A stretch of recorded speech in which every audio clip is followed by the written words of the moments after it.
ada yang satu kali tes langsung mendapatkan nilai 100. Assalamualaikum warahmatullahi wabarakatuh. Jumpa lagi di Adib DV Channel.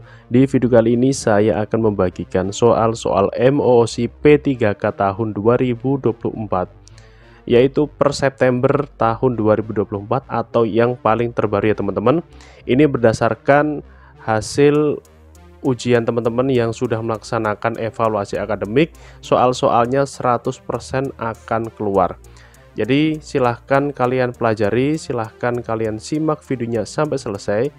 Bagi yang belum subscribe, silahkan kalian bisa subscribe channel ini, nyalakan lonceng notifikasinya agar kalian tidak ketinggalan informasi terbaru seputar soal-soal evaluasi akademik yang lainnya. Nah, berikut adalah testimoni dari rekan-rekan kita yang sudah melaksanakan ujian evaluasi akademik di tahun 2024 ini. Ada yang satu kali tes langsung mendapatkan nilai 100. Kemudian ada yang 3 kali tes baru mendapatkan nilai 100. Ada yang mendapatkan nilai 94 lalu mengulangi lagi mendapatkan nilai 100. Ada yang mendapatkan nilai 96 dengan satu kali tes. Dan ada yang mendapatkan nilai 96 dengan 4 kali percobaan. Nah, teman-teman yang mendapatkan nilai 100, 98, 96 tadi itu belajar soal-soal dari kita. Jadi kami ada 6 paket soal evaluasi akademik MOOC P3K tahun 2024 yang paling terbaru. Jadi silahkan kalian bisa hubungi WA berikut untuk memesan soal-soal evaluasi akademik MOOC P3K tahun 2024, yaitu ada 6 paket. Kami jamin soal-soal dari kami ini 100% keluar di ujian kalian. Satu kali ujian langsung lulus dan nilai kalian pasti mendapatkan nilai di atas 90. Nah, selain itu kami juga menyediakan resume jurnal P3K tahun 2024. Silahkan teman-teman yang ingin membuat resume jurnal P3K bisa menghubungi kami di WA 089833471091. Satu hari langsung jadi kami buatkan. Nah, resume jurnal ini digunakan untuk syarat agar kalian itu bisa melaksanakan ujian evaluasi akademik. Soal nomor 1. Penyelenggaraan pelayanan publik dilakukan dengan menggunakan fasilitas dan sumber daya manusia yang dibiayai oleh warga negara melalui pajak yang mereka bayar. Oleh karena itu, semua bentuk penyelenggaraan pelayanan publik harus dapat dipertanggungjawabkan secara terbuka kepada masyarakat. Disebut A. Akuntabel, B. Berkeadilan, C. Aksesibel, dan D. Efektif dan efisien. Jawabannya apa teman-teman? Iya benar, jawabannya adalah A. Akuntabel. Oke, mari kita bahas. Dalam modul berorientasi pelayanan di bagian akuntabel, penyelenggaraan pelayanan publik dilakukan dengan menggunakan fasilitas dan sumber daya manusia yang dibiayai oleh warga negara melalui pajak yang mereka bayar. Oleh karena itu, semua bentuk penyelenggaraan pelayanan publik harus dapat dipertanggungjawabkan secara terbuka kepada masyarakat. Pertanggungjawaban di sini tidak hanya secara formal kepada atasan atau pejabat atau unit organisasi yang lebih tinggi secara vertikal. Akan tetapi, yang lebih penting harus dipertanggungjawabkan secara terbuka kepada masyarakat luas melalui media publik baik cetak maupun elektronik. Mekanisme pertanggungjawaban yang demikian sering disebut sebagai social accountability. Jawaban yang benar adalah A. Akuntabel. Soal nomor 2.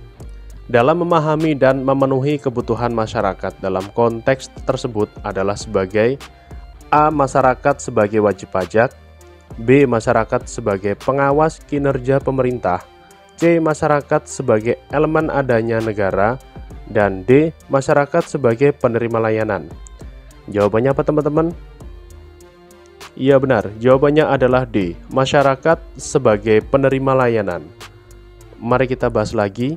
Di dalam modul berorientasi pelayanan disebutkan bahwa untuk dapat memahami dan memenuhi kebutuhan masyarakat atau customer needs sebagai salah satu unsur penting dalam terciptanya suatu pelayanan publik, terlebih dahulu kita melihat pengertian masyarakat atau publik sebagai penerima layanan. Masyarakat dalam Undang-Undang Pelayanan Publik adalah seluruh pihak baik warga negara maupun penduduk sebagai orang perseorangan, kelompok, maupun badan hukum yang berkedudukan sebagai penerima manfaat pelayanan publik, baik secara langsung maupun tidak langsung. Maka jawaban yang tepat adalah D, masyarakat sebagai penerima layanan. Lanjut soal nomor 3. Tujuan utama dari nilai dasar ASN adalah A. Menjadi dasar pembentukan peraturan internal tentang kewajiban masuk kerja. B. Menjadi pedoman perilaku bagi para ASN dan menciptakan budaya kerja yang mendukung tercapainya kinerja terbaik. C. Menjadi pertimbangan pimpinan unit kerja dalam menentukan rekanan dalam proyek strategis. Dan D. Menjadi instrumen pengukuran kinerja ASN oleh masyarakat. Jawabannya apa teman-teman? Iya benar, jawabannya adalah B. Menjadi pedoman perilaku bagi para ASN dan menciptakan budaya kerja yang mendukung tercapainya kinerja terbaik. Oke, mari kita bahas.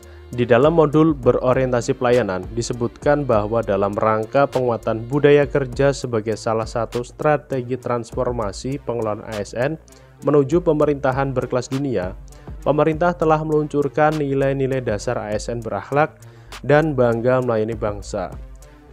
Core Values ASN berakhlak merupakan akronim dari berorientasi pelayanan, akuntabel, kompeten, harmonis, loyal, adaptif, dan kolaboratif. Core Values tersebut seharusnya dapat dipahami dan dimaknai sepenuhnya oleh seluruh ASN serta dapat diimplementasikan dalam pelaksanaan tugas dan kehidupan sehari-hari. Oleh karena tugas pelayanan publik yang sangat erat kaitannya dengan pegawai ASN, sangatlah penting untuk memastikan bahwa ASN mengedepankan nilai berorientasi pelayanan dalam pelaksanaan tugasnya, yang dimaknai bahwa setiap ASN harus berkomitmen memberikan pelayanan prima demi kepuasan masyarakat. Maka jawaban yang tepat adalah B, menjadi pedoman perilaku bagi para ASN dan menciptakan budaya kerja yang mendukung tercapainya kinerja terbaik. Kita lanjut soal nomor 4. Berikut ini adalah proses kolaboratif kecuali A. Face-to-face dialog, B. Trust building, C. Win-win solution, dan D. Commitment to process. Jawabannya apa teman-teman? Ya benar, jawabannya adalah win-win solution yang tidak termasuk proses kolaboratif. Mari kita bahas. Di dalam modul kolaboratif disebutkan bahwa Ansen dan Gas menjelaskan terkait model kolaboratif governance. Menurutnya, starting condition mempengaruhi proses kolaborasi yang terjadi, di mana proses tersebut terdiri dari membangun kepercayaan, face-to-face dialog, commitment to process, pemahaman bersama, serta pengembangan outcome antara. Nah, bisa teman-teman lihat di sini adalah proses kolaboratif, yaitu ada trust building, kemudian ada commitment to process dan face-to-face dialog. Maka jawaban yang tepat adalah win-win solution yang tidak termasuk dari proses kolaboratif. Kita lanjut soal nomor 5. Dengan berlakunya Undang-Undang Nomor 5 Tahun 2014 tentang ASN, adanya hak pengembangan pegawai yang mengatur jumlah jam pelajaran hak pengembangan bagi pegawai, yaitu A. Sekurang-kurangnya 24 jam pelajaran bagi PNS dan maksimal 20 jam pelajaran bagi P3K. B. Sekurang-kurangnya 24 jam pelajaran bagi PNS dan maksimal 20 jam pelajaran bagi P3K. C. Sekurang-kurangnya 20 jam pelajaran bagi PNS dan maksimal 24 jam pelajaran bagi P3K. Dan D. Sekurang-kurangnya 20 jam pelajaran bagi PNS dan sekurang-kurangnya 20 jam pelajaran bagi P3K. Jawabannya apa teman-teman? Iya benar, C. Sekurang-kurangnya 20 jam pelajaran bagi PNS dan maksimal 24 jam pelajaran bagi P3K. Oke, mari kita bahas. Dalam manajemen PNS disebutkan bahwa pengembangan kompetensi bagi setiap PNS sebagaimana dimaksud pada ayat 3 dilakukan paling sedikit 20 jam pelajaran dalam 1 tahun. Kemudian kalau P3K, dalam manajemen P3K disebutkan bahwa pelaksanaan pengembangan kompetensi yang dimaksud dalam pasal 39 ayat 1 dilakukan paling lama 24 jam pelajaran dalam 1 tahun. Maka jawaban yang tepat adalah C. Untuk soal nomor 6 sampai dengan soal nomor 50, silahkan teman-teman bisa memesan soal-soal 6 paket tersebut di kami di WA yang sudah saya cantumkan tadi. Silahkan bisa kalian hubungi. Saya doakan semoga kalian bisa lulus evaluasi akademik P3K tahun 2024 ini.